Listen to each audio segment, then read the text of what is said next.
ಪ್ರಪಂಚ ಹೇಗಿದೆ ಎಂದರೆ ನೋವು ತಮಗಾದಾಗ ಮಾತ್ರ ನೋವು, ಬೇರೆಯವರಿಗಾದಾಗ ಅದು ಅವರ ಹಣೆಬರಹ.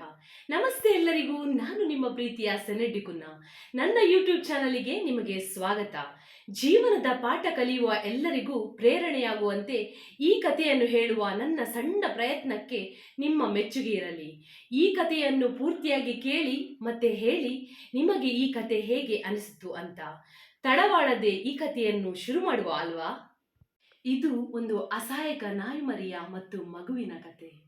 ಒಂದು ದಿನ ಮಗು ಶಾಲೆಯಿಂದ ಮನೆಗೆ ಹೋಗುವಾಗ ಪಪ್ಪೀಸ್ ಫಾರ್ ಸೇಲ್ ಅಂತ ಬರೆದ ಒಂದು ಬೋರ್ಡ್ ಅನ್ನು ನೋಡ್ತಾನೆ. ಅವನಿಗೆ ನಾಯಿಮರಿ ಎಂದರೆ ತುಂಬಾ ಪ್ರೀತಿ ಇರುತ್ತದೆ. ಆದ್ದರಿಂದ ಅವನು ಅಂಗಡಿ ಒಳಗೆ ಹೋಗ್ತಾನೆ. ಆಗ ಅವನಿಗೆ ತುಂಬಾ ಜಾತಿಯ ನಾಯಿಮರಿಯನ್ನು ನೋಡಿ ತುಂಬಾ ಖುಷಿ ಆಗ್ತಾನೆ. ಅಂಗಡಿ ಮಾಲೀಕನಲ್ಲಿ ಕೇಳ್ತಾನೆ, ನನಗೆ ಒಂದು ನಾಯಿಮರಿಯನ್ನು ಖರೀದಿ ಮಾಡಲು ಬೇಕಿತ್ತಲ್ವಾ ಅಂತ ಜೇಬಲ್ಲಿದ್ದ 10 ರೂಪಾಯಿಯನ್ನು ಅಂಗಡಿ ಮಾಲೀಕನಿಗೆ ಕೊಡ್ತಾನೆ. ಆ 10 ರೂಪಾಯಿಯನ್ನು ನೋಡಿ ಮಾಲೀಕನಿಗೆ ತುಂಬಾ ನಗು ಬರುತ್ತೆ. ಯಾಕಂದ್ರೆ ಆ ನಾಯಿಮರಿಗಳ ಬೆಲೆ ತುಂಬಾ ಜಾಸ್ತಿ ಇರುತ್ತದೆ. ಆದರೂ ಸಣ್ಣ ಮಗು ಅಲ್ವಾ ಅಂತ ಸುಮ್ಮನಾಗ್ತಾನೆ. ಆ ಮಗು ಎಲ್ಲಾ ನಾಯಿಮರಿಗಳನ್ನು ನೋಡ್ತಾನೆ.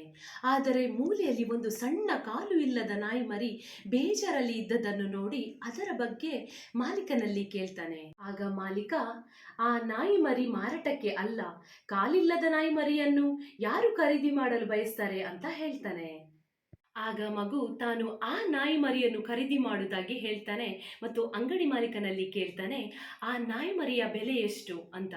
ಆಗ ಮಾಲೀಕ ಹೇಳ್ತಾನೆ, ನಿನಗೆ ಒಂದು ವೇಳೆ ಅದೇ ಕಾಲಿಲ್ಲದ ನಾಯಿ ಬೇಕೆಂದ್ರೆ ನಾನು ನಿನಗೆ ಉಚಿತವಾಗಿ ಕೊಡುವುದಾಗಿ ಹೇಳ್ತಾನೆ. ಆದರೆ ಮಗು ಕೇಳುವುದೇ ಇಲ್ಲ. ತನಗೆ ಕಾಲಿಲ್ಲದ ನಾಯಿ ಮರಿಯ ಅಸಲಿ ಬೆಲೆ ಹೇಳಿ ಎಂದು ಒತ್ತಾಯಪಡಿಸ್ತಾನೆ ಮತ್ತು ತಾನು ನಾಳೆ ತಂದೆಯಿಂದ ಹಣ ಪಡೆದು ಖರೀದಿ ಮಾಡುವುದಾಗಿ ಹೇಳ್ತಾನೆ. ಇದೇನಪ್ಪ, ಉಚಿತವಾಗಿ ಕೊಡ್ತೇನೆ ಅಂತ ಹೇಳಿದ್ರು ಹಣ ಕೊಟ್ಟು ಖರೀದಿ ಮಾಡ್ತೇನೆ ಅಂತ ಹೇಳ್ತದೆ ಈ ಮಗು ಅಂತ ಮಾಲೀಕ ಯೋಚಿಸುವಾಗ ಅವನ ದೃಷ್ಟಿ ಮಗುವಿನ ಕಾಲಿಗೆ ಬೀಳುತ್ತೆ. ಆ ಮಗು ಮರದ ಕಾಲು ಹೊಂದಿರುವುದನ್ನು ನೋಡ್ತಾನೆ. ಯಾಕಂದ್ರೆ ಆ ಮಗುವಿಗೆ ಕಾಲು ಇರುವುದಿಲ್ಲ. ಮರದ ಕಾಲನ್ನು ಆ ಮಗುವಿಗೆ ಜೋಡಿಸಿರ್ತದೆ. ಇದನ್ನು ನೋಡಿ ಆ ಮಾಲೀಕನಿಗೆ ತುಂಬಾ ಬೇಜಾರಾಗ್ತದೆ.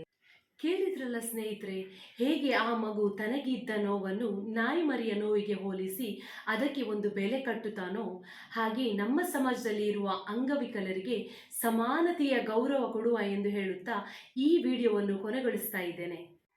ಈ ಕಥೆ ನಿಮ್ಗೆ ಇಷ್ಟವಾದಲ್ಲಿ ಒಂದು ಲೈಕ್ ಕೊಡಿ, ಕಮೆಂಟ್ ಮಾಡಿ ಹಾಗೂ ನಿಮ್ಮ ಸ್ನೇಹಿತರ ಜೊತೆ, ಕುಟುಂಬದವರ ಜೊತೆ ಶೇರ್ ಮಾಡಿ ಹಾಗೂ ಸಬ್ಸ್ಕ್ರೈಬ್ ಮಾಡಲು ಮರಿಬೇಡಿ. ಹೊಸ ಕಥೆಯೊಂದಿಗೆ ಮುಂದಿನ ವಿಡಿಯೋದಲ್ಲಿ ಸಿಗುವ. ಶುಭವಾಗಲಿ.